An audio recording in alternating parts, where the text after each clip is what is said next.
Okay, welcome everybody to today's Tuesday Torah texting question. The question for it today was the following.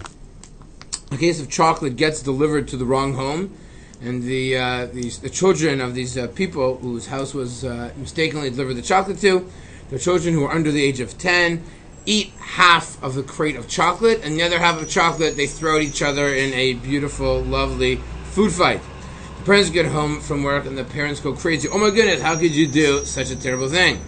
The parents obligated to compensate the owners of this chocolate. That was part A. And part B, when the children hit bar or bar mitzvah, are they obligated to pay for the damage that they caused, let's say, the neighbor who ordered the chocolate from Amazon. So here we go. Very important. A little background information is needed, and that is, what is the status of a child who is a mazik?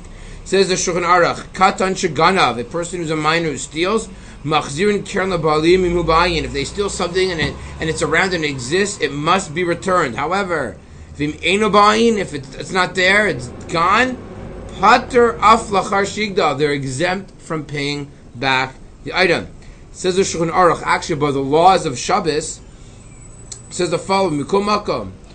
Actually, the Mishnah Berurah says, let's just jump to the Mishnah Berurah, Katan Sheganav, if a minor steals or causes damage or hezik, Ro'ui lebeistin lakoso, Beis should, shall we say, give it to them. Shelo yargul ba, they shouldn't become accustomed to stealing. However, ein tzarich l'shalem, they are not obligated to pay, if, shall we say, unless the item is actually there in the present, can be returned.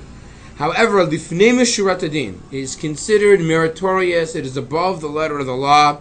A minor who does cause damage, should compensate the person. Even if it is considered with a grama, even if it's this indirect type, they should still, you ask the person, it should be returned. The question is, what type of damage is in our case when they inadvertently take this box of chocolates and eat it or trample on it? So the damage that they cause, they think it is delivered to their home, they're totally exempt, right? It's not that if they think it belongs to their parents, okay, forget the deal of Paltashi. I'm not saying you should try this at home. If they were to destroy this chocolate, there's probably not even B'dei Shamayim, in the hands of heaven. Probably don't have to have some type of forgiveness to God. They are considered totally b'ones. It is above their control. It was delivered and inadvertently thought it belonged to them. There's no reason to assume that it doesn't belong to them. Like it was plastered all over, belongs to the Goldstein family, to the Cohen family, but rather they thought legitimately that chocolate in their home belongs to them. The question is, what about the food that they eat? So there is an opinion.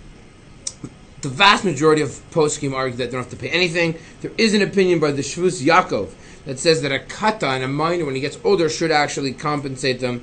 Should compensate the actual owners. But generally speaking, he would not have to compensate, not just if he damages, but if he's nehene, if he benefits, he wouldn't have to compensate them. So you need to figure out exactly how much you should pay back, because he benefits. You'd have to somehow calculate, perhaps, if maybe you want to pay for 2/3 of the value of chocolate that would cost to sell in the market. You definitely not have to pay full value. Only a person who's a mazik, a poshea, has to pay full value. So the summary in a one-liner is, the minor nor his parents would have to compensate for the chocolate, either for the damage or food that they ate. Above the letter of the law, the child can when they become bar bat mitzvah, but since it was ones, it was in their possession, there's no reason to think that it belonged to a neighbor, and therefore they are not obligated to compensate the owners for the loss of their chocolate. That is the answer to today's Tuesday Texting Torah Challenge. Okay, no one's gonna